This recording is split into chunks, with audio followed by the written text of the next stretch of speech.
Hello everyone, আমি মোহাম্মদ ফারহান হোসেন। তো আজকের এই ভিডিও লেকচারে আমরা ওয়্যার ক্লজ নিয়ে আলোচনা করব। তো চলুন শুরু করা যাক। তো ওয়্যার ক্লজ বলতে আসলে কি বোঝায়, এখানে লেখা আছে দেখুন, it is use to filter records from a table. তো এটা আসলে কি জন্য ব্যবহার করা হয়, এটা হচ্ছে টেবিল থেকে রেকর্ডগুলোকে ফিল্টার করার জন্য। বা যদি আরেকটু সহজ করে বলি, যে আপনি ধরুন একটা টেবিল থেকে কোনো একটা রিকোয়ারমেন্টের উপর বেস করে রেকর্ডগুলোকে ফেচ করে আনবেন বা ডেটাগুলোকে খুঁজে বের করে আনবেন, তাহলে সেই ক্ষেত্রে আপনাদেরকে ওয়্যার ক্লজ ব্যবহার করতে হবে। তো সেটা আমি আরেকটু পরে হচ্ছে একটা এক্সাম্পলের মাধ্যমে বোঝানোর চেষ্টা করব। এরপরে কি লেখা আছে দেখুন, যে only those records will be extracted from the table which will be satisfied with the specific conditions. আচ্ছা, তো দেখুন আমরা ওয়্যার ক্লজটা কেন ব্যবহার করতেছি, কারণ একটা কন্ডিশনের উপর বেস করে আমরা ডেটাগুলোকে টেবিল থেকে ফেচ করে আনতে যাচ্ছি বা খুঁজে বের করে আনতে যাচ্ছি, তাই না? তাহলে টেবিল থেকে শুধুমাত্র ওই রেকর্ডগুলাই মানে এক্সট্রাক্ট হবে যেগুলো হচ্ছে ওই স্পেসিফিক কন্ডিশনগুলোকে মিট করবে। হ্যাঁ, সবগুলা রেকর্ড কিন্তু এই ক্ষেত্রে আপনার ফেচ হবে না। আপনি যখন কোয়েরি লিখবেন তখন আপনি একটা কন্ডিশনের উপর বেস করে আপনি আপনার ডেটাগুলোকে খুঁজে বের করে আনবেন টেবিল থেকে। তাহলে সেই ক্ষেত্রে আপনার সবগুলা রেকর্ড সেই ক্ষেত্রে ফেচ হবে না, অনলি হচ্ছে সেই রেকর্ডগুলোই ফেচ হবে যেগুলো হচ্ছে স্পেসিফিক কন্ডিশন মিট করবে। ওকে, আচ্ছা, তো এখানে সিনটেক্স দেওয়া আছে দেখুন। সিনটেক্সে কি বলা আছে, select column 1 column 2 from table name where filter condition. তো আপনি যে কন্ডিশনটা দিতে যাচ্ছেন বা আপনি যেই কন্ডিশনের উপর বেস করে আপনার টেবিল থেকে ডেটাগুলোকে খুঁজে বের করতে যাচ্ছেন, সেই কন্ডিশনটা হচ্ছে আপনাকে এখানে দিয়ে দিতে হবে।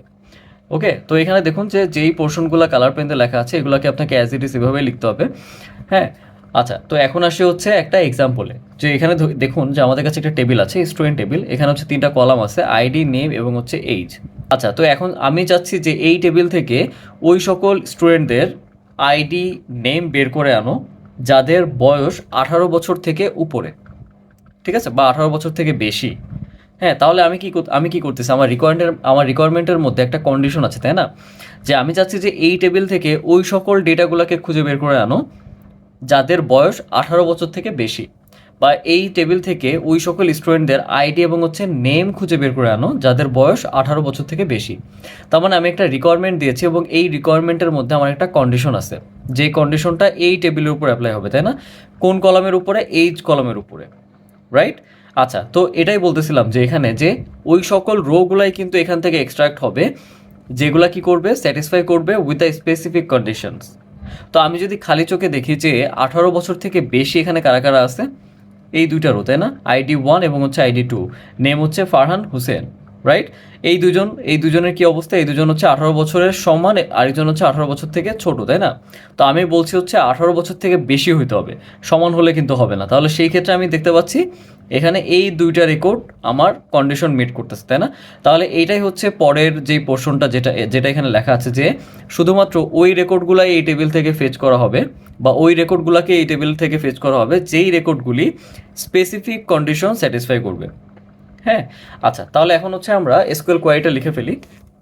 যেটার জন্য কোয়ারি কি হবে, সিলেক্ট সিলেক্ট দেন হচ্ছে আমি কোন কোন কলাম ফেচ করতে যাচ্ছি, আইডি এবং হচ্ছে নেম। তাহলে এখানে দিব হচ্ছে আইডি, এখানে দিব হচ্ছে নেম, দেন কি আছে, ফ্রম। ফ্রম এরপরে কি আছে, টেবিলের নাম, তাই না? টেবিলের নাম কি, স্টুডেন্ট। আচ্ছা, এরপরে কি আছে, ওয়্যার। ওয়্যার এখন আমরা আমাদের ফিল্টার কন্ডিশন দেবো। ফিল্টার কন্ডিশনটা কি, এইচ কলামের উপরে, তাই না? তাহলে আমি বলতে চাচ্ছি যে এইচ কলামে যাদের ভ্যালু কি 18 থেকে বেশি, তাই না? 18 বছর থেকে বেশি। ওকে, তাহলে দেখুন এই টেবিলে শুধুমাত্র ওই সকল রেকর্ডগুলাই কিন্তু এখান থেকে আমাদের আউটপুটে দেখাবে। আউটপুটে আমাদের এরকম একটা টেবিল জেনারেট হবে, তাই না? এবং এই টেবিলে আমাদের কাছে দুইটা কলাম থাকবে, কারণ আমরা সিলেক্টে দুইটা কলাম নিয়েছি, তাই না? আইডি এবং হচ্ছে নেম, রাইট? তাহলে এখানে কোন কোন রো আসবে, ID 1 নেম হচ্ছে কি, ফারহান, দেন ID 2 নেম হচ্ছে কি, হুসেন। ওকে, তাহলে দেখুন সব তাহলে দেখুন এই টেবিলের সবগুলোই রেকর্ড কিন্তু আমার এখানে আসে না আউটপুটে, তাই না? শুধুমাত্র ওই রেকর্ডগুলো এখানে এসেছে যেগুলো হচ্ছে এই কন্ডিশন স্যাটিসফাই করে, রাইট? আচ্ছা, তো আশা করি আপনারা সবাই ওয়্যার ক্লজ সম্পর্কে বুঝেছেন। আরেকটা কথা বলে রাখি যে ওয়্যার ক্লজ শুধুমাত্র সিলেক্ট স্টেটমেন্টে ব্যবহার করা হয় না, এটা আপডেট স্টেটমেন্ট এবং হচ্ছে ডিলেট স্টেটমেন্ট বা আপডেট কমান্ড এবং হচ্ছে ডিলেট কমান্ডেও ব্যবহৃত হয়। আমি যখন আপডেট কমান্ড এবং হচ্ছে ডিলেট কমান্ড নিয়ে যখন আমি আলোচনা করেছিলাম, তখন আমি ওই সেপারেট ভিডিও লেকচারে হচ্ছে ওয়্যার কন্ডিশন নিয়ে টুকটাক আলোচনা করেছিলাম। আজকে হচ্ছে আমি বিস্তারিত আলোচনা করলাম। ওকে, আচ্ছা, তো গত ভিডিও লেকচারে হচ্ছে আমি অপারেটরসগুলো নিয়ে আলোচনা করেছিলাম, তাই না? তাহলে এখানে দেখুন ওয়্যার ক্লজে কিন্তু আমরা কম্প্যারিজন অপারেটর কিন্তু ব্যবহার করেছি, তাই না? Greater than. তো আশা করি আপনারা সবাই ওয়্যার ক্লজ সম্পর্কে বুঝেছেন। এরপর যদি আপনাদের কোনো প্রবলেম থেকে থাকে আপনারা আমাকে মেইল করতে পারেন, আমি অবশ্যই মেইল ব্যাক করার চেষ্টা করব। ধন্যবাদ সবাইকে।